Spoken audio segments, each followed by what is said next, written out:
충분히 공감하셨으리라 생각합니다. 그러시죠? 네. 감사합니다. 자, 이제 본격적인 북토크 시간입니다. 오늘 이 자리에 더욱 특별하게 해주실 두 분을 소개해드리도록 하겠습니다. 박한열 감독님과 MBC 탤런트 송건우님을 무대로 모시겠습니다. 여러분 큰 박수 부탁드리겠습니다.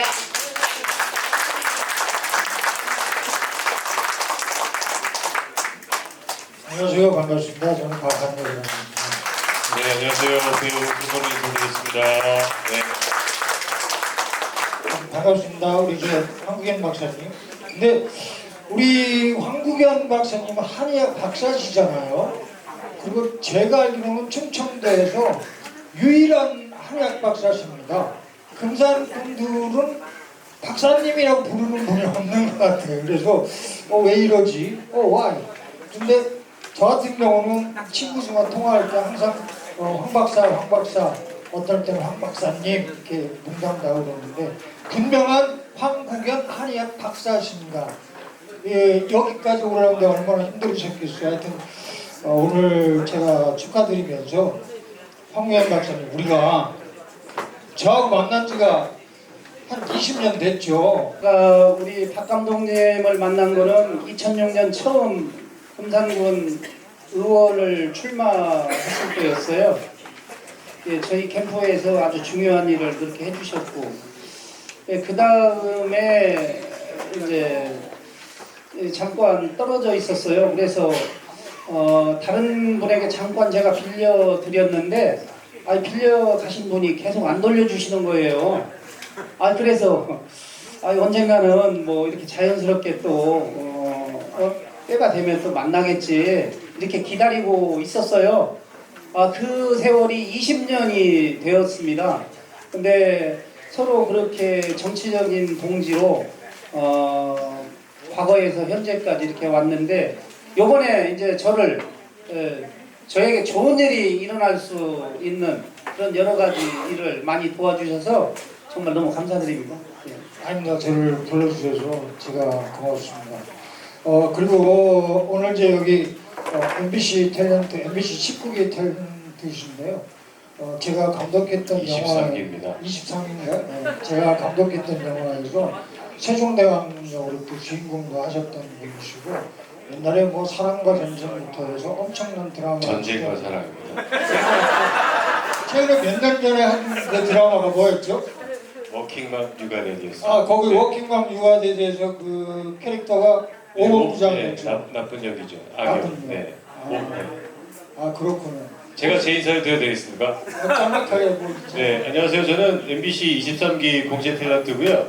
사실 이 자리는 우리 박한열 연출이자 감독님이신데 오랜 연이 되셨습니다. 그래서 연극부터 시작해서 뮤지컬까지 영화까지 같이 함께 했는데, 금산에 자리를 잡으시고 어느 날인가 저한테 책을 하나 보내주시고, 너 이 자리 와야 된다.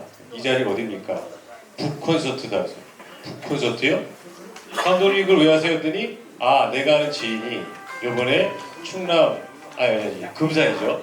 금산 군수의 출마를 하시고자 계획하시고 준비하고 계신다. 그래서 그 북콘서트를 하신다는 거예요. 그래서 저는 그분을 모르는데, 그래서 책을 읽기 시작했습니다. 읽다 보니 느껴지는 게 이 보통 분이 아니구나. 왜 이유 없이 이분을 도와드리겠다고 우리 박한열 연출님이 작정하셨는가 보는데, 책 안에서 제가 다 읽게 됐어요. 그래서 읽고 나서 제일 먼저 드리고 싶었던 질문이 딱 한 가지 있었거든요. 근데 오늘 이 앞에서 정견 발표를 하시는데 그 해답이 다 해소가 되더라고요. 왜 내가 군수에 나가고 싶어 하는지를 정확하게 말씀하셔서 사실 그 질문을 드릴 게 없더라고요. 아마 오늘 이 자리에서 여러분 다 들으셨을 거라고 생각 들고, 그래도 좀 질문을 드리고 싶긴 합니다. 왜 제목이 희망을 잇다라고 쓰셨잖아요. 근데 저는 그 책을 아마 여러분들 보실 텐데 밑에 소멸 위기의 땅에서 희망을 선택한 사람이라는 게 사실 전 더 눈에 들어왔거든요. 왜 희망을 잇다라는 그 밑에 소제목이 소멸 위기의 땅에서 희망을 선택한 사람이라는 걸 정하셨는지 사실 그게 제일 궁금했거든요. 저는 희망을 잃다가 혹시 희망을 잃다 뭐 이런 오타를 갖다가 잃다가 된 거 아니에요? 아니에요. 저는 궁금한 게 있습니다. 네. 말씀해 주십시오. 이 책의 부제는 도전과 역동 그리고 지역의 책임을 강조하고 주제로 다루고자 했어요. 정치는 정말 책임과 염치라고 생각을 합니다. 책임이 없는 정치는 정치하지 않으셔야 돼요. 그냥 집에서 가족들하고 그냥 오손도손 이렇게 사셔야지. 책임 없는 정치가 주변을 굉장히 어렵고 힘들게 하거든요. 그래서 책임이 얼마나 무거운 비중이 있는 그런 말인지 강조드리고 싶었습니다. 그래서 제가 그런 과정을 가지고 가려면 희망을 국민들에게 드려야 된다. 근데 그런 부분을 팩트 있게 정확히 말씀을 좀 드리고 싶어서 그렇게 했습니다. 여기 소멸위기라고 해서 저는 사실 4만 9천 명대라고 들었거든요. 제가 작년에 왔을 때 언제였었냐면 축제할 때 왔었어요. 그때 사람이 어마무시했거든요. 그 인원만 해도 4만 명이 거의 넘을 정도로 금산에 많이 왔는데, 그러니까 살고 계신 이 인구에 비해서 오는 사람들은 많은데 이 책의 내용을 보면 실질적으로 혜택은 국민들한테 잘 돌아가지 않는다 막 쓰셨거든요. 그래서 저는 그런 것도 되게 궁금해서 아마 이따가 좀 자세하게 제가 좀 질문 드릴 테니까 우리 박사님께서 말씀해 주시면 감사하겠습니다. 아니, 우리 한 박사님, 이 책을 이제 쓰셨고, 제가 우리 박사님 사모님을 좀 잘 알고 있잖아요.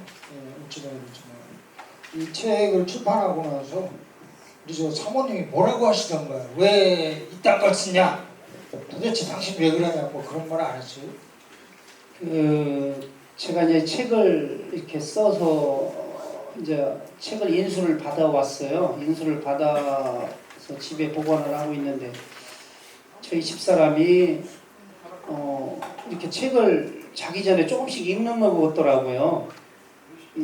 그래서 이제 어느 날인가 물어봤어요. 책을 어떤 느낌을 갖고 읽느냐라고 했더니 앞머리를 좀 읽어보니까 옛날에 아이들 키우면서 그 어려울 때 생각이 자꾸 났다라고 하는 이야기를 하더라고요. 그래서 그런 부분으로 서로 이런 얘기 저런 얘기 뭐 해가면서 훨씬 그 전보다 뭐 분위기 좋고 사이 좋아졌어요. 아, 그렇구나. 네. 근데 제가 이렇게 보니까 벌써 그 얘기 하는데 눈가에 눈물이 자글자글 맺혔어. 그러니까 우리 사모님은 이 책을 읽으면서 얼마나 울었겠어요. 안 봐도 빠나요, 그분에 대해서. 박수 한번 쳐주십시오. 제가 좀 하나 그 질문을 좀 드릴게요. 제가 이제 저도 이 황 박사님 책을 읽었어요. 읽고 그 부분 감동받은 게 있어요. 저 느끼는 게 있고.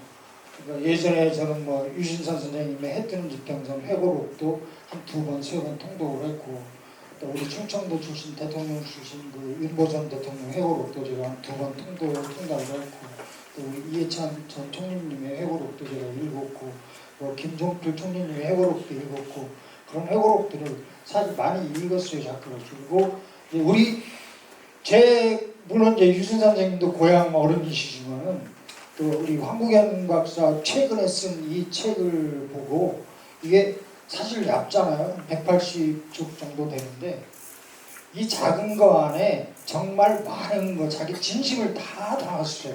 정말 우리가 뭐 진실, 뭐 트루, 리얼 이런 얘기 사실은 얘기하잖아요. 근데 가장 중요한 건 어니스트, 마음속의 진실이 제일 중요해요. 근데 그러한 진실을 이 책 속에 다 담았다는 거. 그래서 저는 감동을 받았는데요.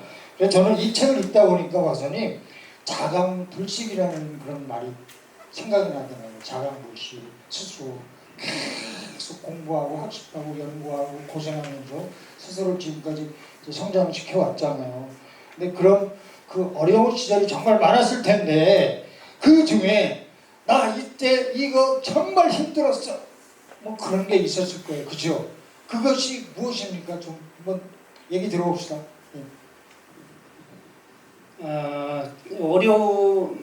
어려웠던 시절이 참 많았어요. 뭐 어렸을 때 초등학교를 졸업하고는 뭐 소년공으로 몇 년씩 또 객지에 나가서 공장을 전전도 했었고, 특히 이제 제가 사우디아라비아를 가서 근무를 할 때 고향집에 아버지가 돌아가셨다는 내용을 편지로 한 2달 만에 이렇게, 그때는 편지를 한번 붙이면 보통 뭐 한 달이 넘는 그런 이렇게 시간이 걸려서 제가 있는 곳까지 편지가 도착하고 그랬어요. 아, 그럼 사우디에서 일하실 때 아버님이 고향에서 결제하셨다는 말이죠? 네, 그래서 못 오셨겠네. 정말 그때 가슴이 너무 아팠어요. 좀 사는 게 좀 힘들다라고 하는 거를 그때 좀 많이 느꼈어요. 네. 박수 쳐주세요. 아이고. 내가 재밌네요. 나 이렇게 우리 황 박사 울게 만들려고 질문하는 게 아닌데, 응? 힘내시고. 그때 거기 저 사우디 저 현장에서 동료들이 한 500여 명이 계셨는데, 그분들이 저를 어떻게 보셨나, 영실을 거기서 차려주셔가지고 거의 뭐 한 400명이 넘는 분들이 또 이렇게 문상을 또 해주셨어요. 그저 그 현장에서. 이제 그러다 보니까 이제 또 너무나 또 이제 아버지가 보고 싶어서 정말 한 며칠간 울었어요. 이불 속에서 막 눈이 퉁퉁 부을 정도로. 이 부모라고 하는 그 부분 때문에 그때는 또 이제 서로가 각자가 알아서 살아야 되는 시기이기 때문에 뭐 어떻게 할 수 있는 거는 아니었지만 그런 어려움이 좀 있었고요. 또 하나는 이제 제가 이제 검정고시를 해서 공부를 좀 해야 되겠는데 좀 이유가 있었거든요. 저희 아이들이 초등학교를 이렇게 다니면서 학교에서 선생님이 아이들한테 물어봤나 봐요. 너네 아빠는 학교를 어디 나오셨니? 라고 했는데 이제 아이들이 이제 있는 그대로 얘기를 했나 봐요. 우리 아빠는 대학원 나오셨어요? 했나 봐요. 근데 이제 그때는 경영대학원이라고 각 대학에서 이렇게 학위 없이 이렇게 하는 공부가 있었어요. 그래서 그걸 보고 아이들이 말씀을 드린 거예요, 선생님한테. 근데 제가 그 얘기를 듣고서 너무 가슴이 아팠어요.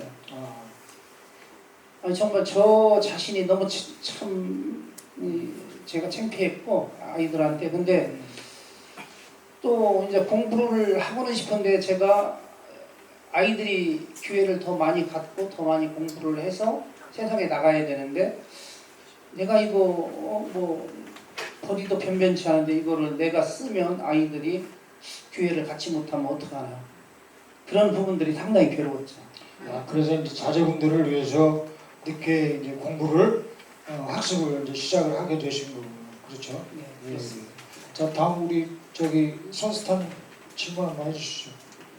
저는 뭐 사실 이런 말씀을 들을 때 저희 아버지가 생각납니다. 저희 아버지도 사우디에 가셔서 그때는 다 산업의 역군이라고 많이 해외를 가셨잖아요. 리비아도 그러시고. 그럴 때 돌아오셨을 때 이 책 내용을 보면 저희 아버지도 마찬가지였는데 집에 빚이 어마무시하게 많으셨다고 하더라고요, 그 당시에. 근데 오늘 저자 우리 박사님의 책도 읽다 보면 그 당시에 그렇게 빚이 많았다고 하시더라고요. 그러니까 지금 여기 계신 분들도 아마 그때 생각하면 똑같은 마음이 드실 것 같은데, 그런 빚이라는 게 정말 압박감이잖아요. 그런 압박감이 느껴져서 정말 많은 일을 하신 것 같고, 또 책임을 지시고자 했던 모습들이 고스란히 그런 학업의 열정이라든지 또 사회에서 활동이라든지 하신 것 같은데, 그럴 때 그 느낌들이 어떤지, 그래서 어떻게 겪으셨는지 되게 궁금하거든요. 저는 이제 뭐 굉장히 아주 어려운 집에서 태어났죠. 저희 아버지께서는 장남이시고 또 할머니하고 저희 가족들 6남매를 두셨는데, 한 방에서 이렇게 9식구가 살았어요.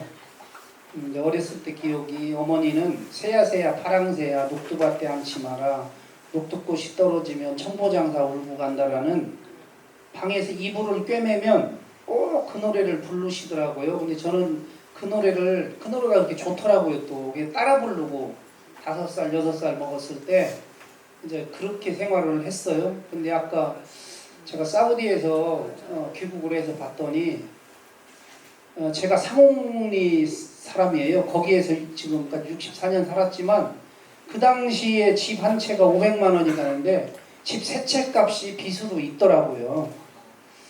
정말 고민이 많았죠. 정말